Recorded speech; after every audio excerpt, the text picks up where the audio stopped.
Nchi lenye ziwa pana kuliko yote Afrika, la pili duniani, ziwa Victoria liko Tanzania, linatoka kanda ya ziwa kule mimi nakotoka.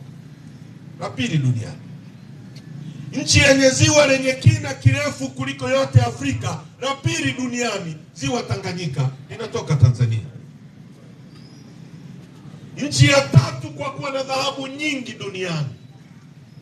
Kianzia kwetu Tarime ni dhahabu, kienda Geita ni dhahabu, kienda Nzega ni dhahabu, kienda Kahama ni dhahabu, kienda Mbogwe ni dhahabu, ukienda Chunya ni dhahabu, ukienda Ruangwa ni dhahabu, ukienda Singida ni dhahabu. Nchi ya tatu kwa kuwa na dhahabu nyingi duniani.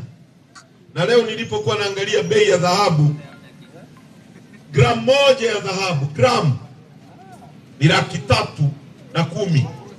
Sasa nikizungumza gramu, si kama mnanielewa mama zangu, tajitahidi kwenda elimu ili mnielewe. Gramu ukichukua ule wembe, si mnafahamu wembe, ukivunje hivi si unapata kapisi kamoja, kale ndio gramu moja, shilingi 300,000.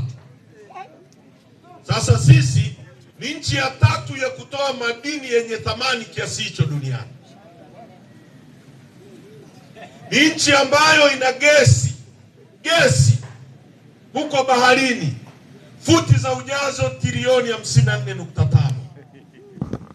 Gesi ndio inatumika kutengeneza umeme, inatumika kutengeneza mbolea. Gesi ni madini yanayotumika kutengeneza gesi hizi mnazoona zinapikiwa. Kwa hiyo ni madini ya thamani kweli. Sisi ni nchi ya tatu duniani kwa kuwa na gesi nyingi. Ni nchi inayotoa madini yanayoitwa uranium. Yako hapa kwenu Seru. Si mnajua mbuga ya Seru? Si mnajua Seru? Si mmepakana na Seru National Park? Yako hapo madini ya uranium, na yapo Singida madini yanayotumika kutengeneza mabomu ya nuclear. Nchi ya kwanza yenye madini yanaitwa nickel na cobalt.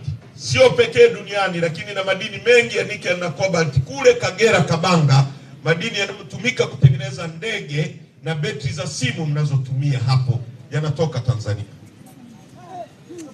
Ukienda Rudewa, Njombe, kuna madini ya chuma. Tuna mlima wa chuma ambao tunaweza kuchimba chuma kwa miaka 100. Chuma hiki mnachoona kinatumika kujenga nondo, si magari yametengenezwa na chuma. Ndio.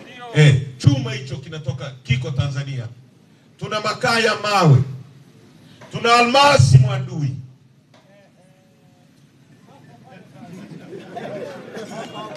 Tunaelewana ndugu zangu?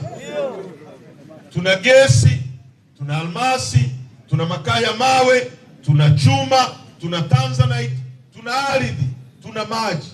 Kwa nini watu wetu ni maskini miaka 63 baada ya uhuru katikati ya utajiri?